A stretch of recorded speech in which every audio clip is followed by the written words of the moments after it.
ఇప్పుడు ముఖ్యంగా ఏంటంటే రెండు తెలుగు రాష్ట్రాల మధ్య మళ్ళీ నదీ జలాల గందరగోళం నడుస్తున్న పరిస్థితి. రాయలసీమ లిఫ్ట్ ఇరిగేషన్ వల్ల ఆంధ్రకు నష్టమా, తెలంగాణకు నష్టమా? ఏం నష్టం లేదు ఆంధ్రకు.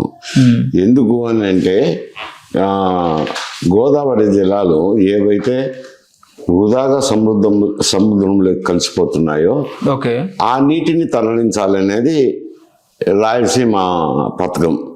ఇప్పుడు ఈయన కూడా దొండకొండ బనకచెర్లలో నీళ్లు ఎత్తిపోయాలని ఉన్నాడు కదా,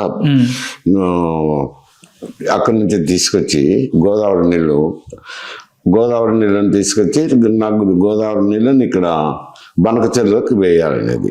కొంచెం పథకం రూపురేఖలు మారినాయి కానీ ధ్యేయమైతే అదే.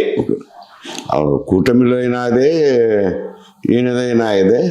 అది దాన్ని రాయలసీమ వాళ్ళు హర్షించకుండా పోయేదేం లేదు.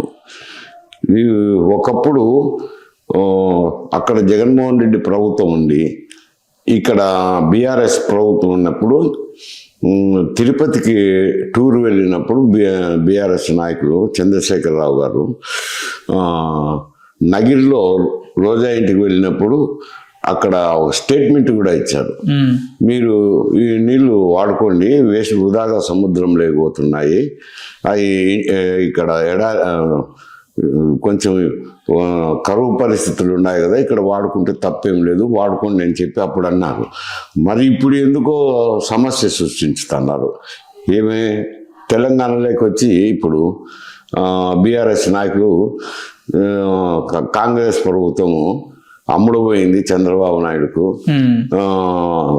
నీళ్ళు ఎత్తకపోతున్నారని ఒక కాంట్రవర్సీ క్రియేట్ చేసినారు. అవి ఓట్ల కోసం రాజకీయమే కానీ నిజంగా అయితే వీళ్ళకి సంబంధం లేదు. వృధాగా సముద్రంలోకి పోయే నీటిని తరలించకపోయి పోలవరం దగ్గర నుంచి తరలించబోయి కృష్ణా నదిలో ఎత్తిపోతల పథకం ద్వారా బనకచెర్లలో వేయాలని. కానీ చంద్రబాబు గారు రాయలసీమకు ఇరిగేషన్ బ్యాక్ బోన్ వేశారని టీడీపీ చెబుతుంది. కానీ రాయలసీమ లిఫ్ట్ ను ఆపడం వల్ల రాయలసీమ ప్రాంతం శాశ్వత కరువుకు గురవుతుందని వైసీపీ ఆరోపిస్తుంది. తెలంగాణ వైపు నుంచి ఈ ప్రాజెక్టు ఎందుకు అడ్డంకి అనేది చర్చ.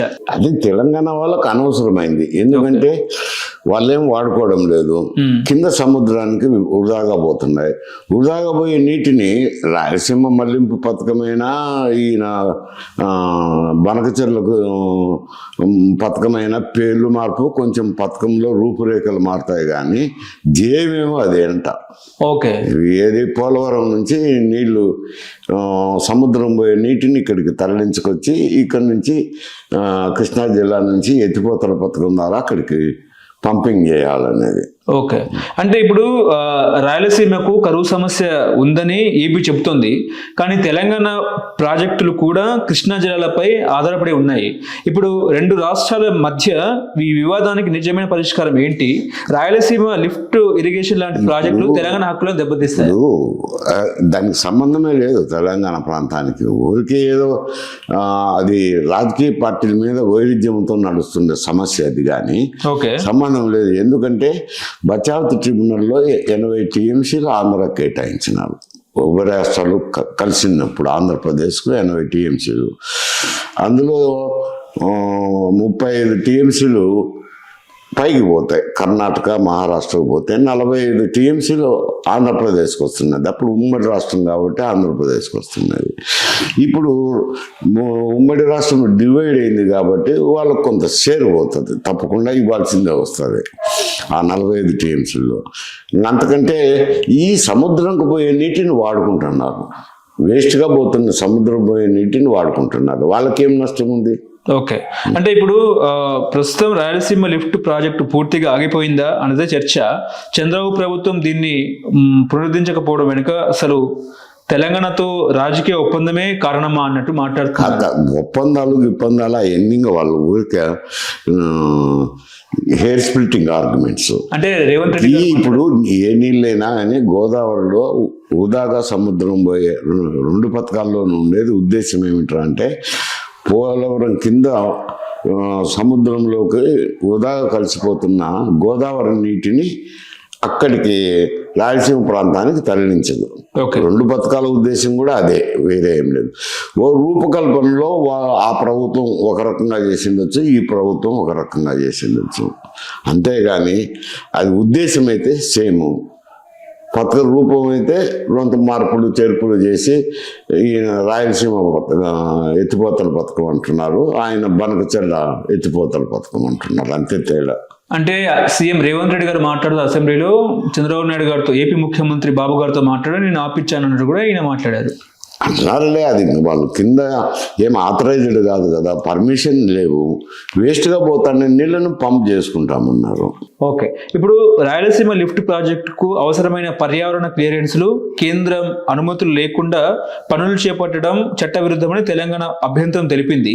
ఎన్జిటి స్టే ఆర్డర్ ఉన్న జగన్ ప్రభుత్వం పనులు కొనసాగించిందన్న ఆరోపణలు ఎంతవరకు కరెక్ట్ అంటారు? అది అప్పుడు ఆయన ఒప్పుకున్నాడు కదా తిరుపతి పోయినప్పుడు, అందుకే నేను ముందే చెప్పినాను. ఓకే, సరే, అప్పుడు సమస్య లేదు. ఇప్పుడు ఎందుకంటే ఇక్కడ కాంగ్రెస్ ప్రభుత్వం వచ్చింది, బీఆర్ఎస్ ప్రతిపక్షం లేకపోయినాక బీఆర్ఎస్ నాయకులు కాంగ్రెస్ ప్రభుత్వం అమ్మడపోయింది అని చెప్పి లేనిపోయిన ఆరోపణలు చేస్తున్నారు. ఓకే, వాళ్ళకి సంబంధం లేదు ఆ నీటితో, వృధాగా పోయే నీటిని వాడుకుంటున్నాం. ఇంకోటి ఏంటంటే ఈ ప్రాజెక్టు జగన్ గారి ప్రభుత్వంలో ప్రారంభమై 80% పనులు పూర్తయ్యాయని వైసీపీ చెప్తుంది. కానీ ప్రస్తుత చంద్రబాబు ప్రభుత్వం దీన్ని ఆపేసిందని రేవంత్ గారు అసెంబ్లీలో చెప్పినట్టు చంద్రబాబుతో ఒప్పందం జరిగిందన్న ఆరోపణలు ఉన్నాయి. ఇది నిజమైతే తెలంగాణకు లాభమా? కాదు, ఏం లాభమేముంది, వాళ్ళకు వృధాగా సముద్రంకు పోతున్నాయి, వాళ్ళకేం సంబంధం లేదు అంట. ఊరికి వాదనలు అంతే, తెలంగాణకు లాభం వచ్చేదేం లేదు. వృధాగా పోయి నీటిని ఎత్తిపోతల ద్వారా 2 పథకాల ఉద్దేశం కూడా, రాయలసీమ పథకం అయితేనేమి బనకచెర్ల పథకం అయితేనేమి 2 రాష్ట్రాలు రాయలసీమకు నీళ్ళు ఇచ్చే 2 ప్రాజెక్టులు కూడా రాయలసీమకు నీళ్ళు ఇచ్చేదే, ఉద్దేశం ఒకటే కదా. అదేలే, అంటే రాయలసీమ లిఫ్ట్ ప్రాజెక్టు శ్రీశైలం నుంచి 800 అడుగుల లెవెల్లో రోజుకు 3 టీఎంసీలు ఎత్తిపోస్తే తెలంగాణ ప్రాజెక్టులు పాలమూరు రంగారెడ్డి కల్వకుర్తి వంటివి ఇవన్నీ వస్తాయి కాబట్టి వీటికి కృష్ణా జలాల నిబంధనలు ఏమైనా కాదు, దానికి దీనికి సంబంధమే లేదు. ఇది గాలికి సుగాలు ఆడతారని అంటారు మా పక్క, అట్లాగా వాళ్ళకు సంబంధమే లేదు. అది గోదావరి 80 టీఎంసీలో వాళ్ళకు షేర్ వస్తుంది, 45 టీఎంసీలు ఉన్నాయి కదా ఆంధ్రప్రదేశ్ సంబంధించి షేర్ వస్తుంది. షేర్లో వాళ్ళు తెలంగాణ వాళ్ళు నిర్మాణం చేసుకోవచ్చు. ఇక్కడ ఇవన్నీ పోగా సముద్రంకు వృధాగా పోతున్న నీటిని మాత్రం ఆయన రాయలసీమ పథకం అని పెట్టినారు, ఈయన బనకచెర్ల ఎత్తిపోతల పథకం అన్నారు, అంతే, అంతకంటే మించేం లేదు. ఓకే, అంటే వృధాగా పోతున్న నీళ్ళని బాబు గారు వాడుకుంటారని చెప్పేసి బాబు గారు చెప్పినారు, అంతే కదా, రాయలసీమకు వాడుకుంటాం. జగన్మోహన్ రెడ్డిదైనా అంతే పథకం, ఇద్దరిది అంతే. ఓకే, అవి ఎన్ని టీఎంసీలు వృధాగా పోతున్నాయి అన్నట్టు? దాదాపు 8 టీఎంసీలు వృధాగా పోతున్నాయి. ఓకే, తెలంగాణకు ఎటువంటి ఇబ్బంది ఏం లేదు, తెలంగాణకు సంబంధం లేదు. వృధాగా పోయే నీటిని కింద పారగట్టుకుంటాడు, ఎవరికి అభ్యంతరం ఉంటుంది? పై రాష్ట్రం అయితే మాకు అభ్యంతరం అని కింది రాష్ట్రంలో అభ్యంతరం చెప్పాలా? తెలంగాణ రాష్ట్రం కూడా పైనే ఉంది, కర్ణాటక అయినా పైనే ఉంది, మహారాష్ట్ర అయినా పైనే ఉంది. ఎవరు చెప్పింది? నిన్న మొన్నగాక కలిసిందాం నిన్న మట్టి వరకు. ఇప్పుడు బీఆర్ఎస్ నాయకులు రాజకీయ పరంగా ఇవన్నీ చేస్తున్నారంతా. ఇప్పుడు అమరావతిపై సజ్జల ఇంకో కామెంట్ చేశారు, ఏంటంటే అమరావతి పేరుతో చంద్రబాబు ప్రభుత్వము దోపిడీ చేస్తుంది, నిర్మాణాల పేరుతో భారీగా ఖర్చు చేస్తూ ఉంది, ఒక్కో చదరపు అడుగుకు 12,000 రూపాయల వరకు ఖర్చు చేస్తున్నారు, ఇదంతా కూడా మదర్ ఆఫ్ ఆల్ స్కామ్స్ అన్నట్టు కూడా ఆయన విమర్శలు. ఏదో పార్టీలు ఏంటి రాజకీయంగా మాట్లాడేది, ఒకటైతే దాంతంతా ఎందుకు ఇన్వెస్ట్మెంట్స్ ఉంటాయి? ఊరికే ఏదో పార్టీలు ఏదో ఒక ఆరోపణలు చేసుకుంటాను వాళ్ళకి. ఓకే, అంటే నిజంగా రాజధానికి అమరావతి అనుకూలమైన ప్రదేశం ఇప్పటికీ కాదంటారా? కాదు కదా, నేను చెప్పడం ఎందుకు, కమిటీనే వేశారు కదా, కమిటీలో చెప్పారు కదా అంట, నేను చెప్పేది కాదు, కమిటీ అభిప్రాయమే చెప్తున్నాను. ఓకే, ఇప్పటికీ రాష్ట్రం డివైడ్ అయ్యి 12 సంవత్సరాలు కావస్తా ఉన్నా కూడా ఇప్పటికి కూడా ఆంధ్రులకు, ముఖ్యంగా ఆంధ్రప్రదేశ్కి రాజధాని అన్నట్టు చెప్పుకునే ప్రాంతం కూడా లేని పరిస్థితి. సో ఓవరాల్గా పాలకులు ఈ రకంగా బెదిరిస్తే ప్రజల పరిస్థితి ఏంటి? రాజధాని అసలు ఉందా లేదా, ఉంటుందా, భవిష్యత్తు ఏ రకంగా మనం ఆలోచించుకోవచ్చు అంటే ఏం చెప్తారు? ఇప్పుడు ప్రజాభిప్రాయము అంటే ఒక ఏదైనా అభిప్రాయం పట్ల ఐకమత్యం ఉండాలా. ఇప్పుడు రాయలసీమలో అయితేనేమి నార్త్ కోస్టల్ ఆంధ్రాలో అయితేనేమి 3 ప్రాంతాలుగా డివైడ్ అయిపోయినాయి కదా రాజధాని విషయంలో. రేపు మాపు కేంద్ర ప్రభుత్వం నుంచి రాజధాని చట్టబద్ధత హక్కును కూడా తీసుకొచ్చే అవకాశం ఉందని మాట్లాడుతున్నారు కూటమి నాయకులు. ఏదో చెప్తుంటారులే, అదంతే కానీ చట్టభద్రత ఏముంది దానికి.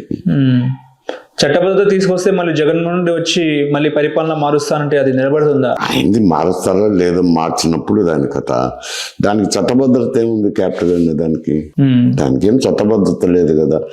ఆ రాష్ట్రంలో వాళ్ళ ఐకమత్యంగా ఎక్కడైనా పెట్టుకోవచ్చు అంటారు. అంటే ఒక రాజపత్రం లాంటిది, ఒక రాజపత్రం లాంటిది. రాజపత్రం కాదు, వీళ్ళు డిక్లేర్ చేసుకొని పంపిస్తే గజెట్ నోటిఫికేషన్ ఇష్యూ చేస్తారు. అంటే చంద్రబాబు నాయుడు మాట్లాడుతూ ముఖ్యమంత్రి ఎక్కడ ఉంటే అక్కడే రాజధాని, అసలు క్యాపిటల్ అనే పదం రాజధానిలో లేదు అన్నట్టు కూడా నిన్న జగన్మోహన్ రెడ్డి మాట్లాడితే దానికి కౌంటర్ గా సీఎం బాబు గారు మాట్లాడుతూ మరి బెంగళూరులో ఉన్న అదే రాజధాని, ఇడుగులపాయలో ఉన్న అదే రాజధాని అన్న కూడా వ్యంగ్యంగా మాట్లాడారు. ఆయన సీఎం ఎక్కడుంటే ఎట్లా అనేది ఎట్టవుతుంది? రాజధాని అనేది వేరు, సీఎం ఉండే ప్రాంతం కాదు కదా అంట. దానికి సెక్రటరేటు, అసెంబ్లీ ఇవన్నీ ఉన్నాయి కదా, రాజ్యాంగ సంస్థలు ఉన్నాయి. ముఖ్యమంత్రి పదవి రాజ్యాంగ సంస్థ కాదు కదా. కోర్టులు ఇవన్నీ ఉన్నాయి కదా అంట. ఇవన్నీ ఉన్నప్పుడు రాజధాని అవుతుంది.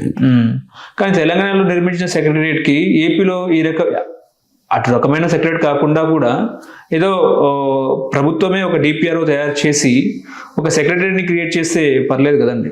సెక్రటరేట్ ఒకటి ఎట్టవుతుంది? సెక్రటరేట్ అయితేనేమి, హైకోర్టు అయితేనేమి, అసెంబ్లీ అయితేనేమి ఇవన్నీ ఉన్నాయి కదా. ఈ బిల్డింగ్లు కూడా కావాల్సిందే కదా.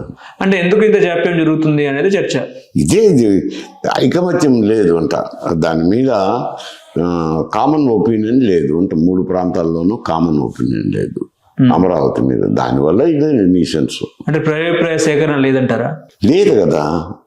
రాయలసీమలో అయితే అమరావతిని ఒప్పుకోరు కదా. నార్త్ కోస్టల్ ఆంధ్రకు కూడా అంత ఇష్టం లేదు. మరి జగన్మోహన్ రెడ్డి 3 రాజధానులు తీసుకొచ్చారు కదా, ఆ ప్రస్తావన ఓకే. మరి ఆ రాజధాని లేనిలే కానీ అది అనవసరమైంది. అసెంబ్లీ విజయవాడలో పెడతానన్నారు, వైజాగ్లో అడ్మినిస్ట్రేటివ్ క్యాపిటల్ అన్నారు. ఇది వచ్చి న్యాయ రాజధాని అంటే ఏంది? హైకోర్టు పెట్టి ఒక బెంచ్ పెట్టి న్యాయ రాజధానిలో అతను కూడా ఏం న్యాయం చేసినాడని చెప్పడం లేదు కదా అంటే. అడ్మినిస్ట్రేటివ్ క్యాపిటల్ అన్నా ఇక్కడ తెచ్చింటే అప్పుడు న్యాయం చేసినట్లు అవుతుంది. తెలంగాణలో సెక్రటరీ లాంటిది మాదిరి ఏపీలో కూడా అలాంటి సెక్రటరీ ఉంటే ఎట్లా ఉంటుంది అనేది అక్కడ కన్స్ట్రక్ట్ చేయాల్సిందే కదా. ఏపీలో లేదు కదా. వీడంటే పాత భవనాలు ఉన్నాయి, అప్పుడు ఆడ సెక్రటరేట్ పెట్టుకున్నారు. దానికి కొత్త భవనం బీఆర్ఎస్ ప్రభుత్వం వచ్చినా కట్టినారు. సో మీరు అమరావతిని సమర్థిస్తున్నారా, స్వాగతిస్తున్నారా? నేను వ్యతిరేకిస్తాను అంట, నిర్ద్వందంగా వ్యతిరేకిస్తాను అంట. ఓకే, మ్యాక్సిమము మీ అంచనా ఏంటి అమరావతి మీద? మీ అంచనా ఏంటి అసలు? అది అనుకూలమైన ప్రాంతం కాదు, అనువైన ప్రాంతం కాదు, వరదలు వచ్చే ప్రాంతము అంటాను. అది కమిటీ రిపోర్ట్లోనే ఉంది, నేను చెప్పేది కాదు. కానీ ప్రభుత్వం ఈ రకంగా ఎందుకు దుందుడుగు స్వభావంతో ముందుకు వెళ్తుందంటే ఏం చెప్తారు? ఇప్పుడు కూటమి ప్రభుత్వం అంటే ఈయనక క్యాస్ట్ బేస్డ్గా పోతుంది కదా, అంతే, ఏం లేదు దాంట్లో. కేవలం రియల్ ఎస్టేట్ కోసమే ముందుకు వెళ్తుందా? రియల్ ఎస్టేట్ కోసమే, క్యాస్ట్ బేస్డ్ అను అలా. నేను రియల్ ఎస్టేట్ కూడా అనలే. ఇక్కడైతే దొనకొండ అయితే న్యూట్రల్ ప్లేస్ అంటాను. అక్కడ పెట్టిండాల్సింది. ల్యాండ్ ఉంది, కొంత అమ్మేదానికి కూడా అవకాశం ఉంది. ప్రభుత్వము భూమిని ప్రైవేట్ ఇచ్చేదానికి అవకాశం ఉంది అంట. ఓకే, ప్రభుత్వ భూమే కాబట్టి ఇక్కడ భూమి ల్యాండ్ పూలింగ్ చేయడం ఏంటి, మళ్ళీ ప్రైవేట్ సంస్థలకు ఇవ్వడం ఏంటి అంట. ఏంటి సార్ ఇప్పుడు భోగాపురం ఎయిర్పోర్ట్ ఎవరు తీసుకొచ్చారు? జగన్మోహన్ తీసుకొచ్చారా లేకపోతే కూటమి తీసుకొచ్చిందా? ఈ క్రెడిట్ ఎవరికి ఇస్తారు మీరు? ఒకరు ఇచ్చేది క్రెడిట్ ఏముంది? ఆయన కొంత ప్రాసెస్ మొదలు పెట్టిండొచ్చు. ఇప్పుడు రామ్మోహన్ నాయుడు వచ్చినారు కాబట్టి ఆయనకు వెరీ మచ్ ఇంట్రెస్టెడ్. ఆయన ఇంట్రెస్ట్ తీసుకొని నా భోగాపురం స్టార్ట్ చేసినారు అంటే అది కూటమి స్టార్ట్ చేసినట్టే లెక్క కదా. రామ్మోహన్ నాయుడు చేసిన కూటమిలో నుంచి పోయిన వ్యక్తే కదా. జిఎంఆర్ తీసుకొచ్చారు, జిఎంఆర్ భూమిని ఇచ్చింది జగన్మోహన్ రెడ్డి ప్రభుత్వం అన్నట్టు కూడా వైసీపీ నాయకులు మాట్లాడుతున్నారు కదా. జిఎంఆర్ లేదు కదా ఆడ. ఓకే, అంటే జగన్మోహన్ రెడ్డి దాంట్లో జగన్మోహన్ రెడ్డి కంట్రిబ్యూషన్ లేదంటారా? అంటే అప్పుడు ఆయన మొదలు పెట్టారని చూసినారు. ఎందుకంటే వైజాగ్ను అడ్మినిస్ట్రేటివ్ క్యాపిటల్ చేసినారు కాబట్టి ఎయిర్పోర్ట్ ఉండాలా అని. ఇప్పుడు వైజాగ్ ఎయిర్పోర్ట్ వచ్చేసి ఇది మిలిటరీది. ఇది ఏమంటే సివిల్కి కూడా వాడుతున్నారు. అందుకని వేరే ఎయిర్పోర్ట్ పెట్టాలనేది అది మొదటి నుంచి ఉంది అక్కడ ఎయిర్పోర్ట్ వేరే పెట్టాలని వైజాగ్లో. అంటే ఎర్ర బస్సు రాని చోట ఎయిర్ బస్ వచ్చింది అన్నట్టు వీళ్ళు మాట్లాడుతున్నారు, ఎవరు కూటమి నాయకులు. జగన్మోహన్ రెడ్డి ఏమో గతంలో ఎర్ర బస్సు రాని చోట ఎయిర్ బస్ ఎట్లా వస్తుంది అన్నట్టు కూడా జగన్మోహన్ రెడ్డి మాట్లాడారని. వాళ్ళు కొంత మేరకు వర్క్ మొదలు పెట్టారు, వీళ్ళు కొంత మేరకు ఈ రామ్మోహన్ నాయుడు ఉన్నాడు కాబట్టి టూ మచ్ ఇంట్రెస్ట్ తీసుకొని అది స్టార్ట్ చేసినారు, అంతా యాక్టివేట్ చేసినారు.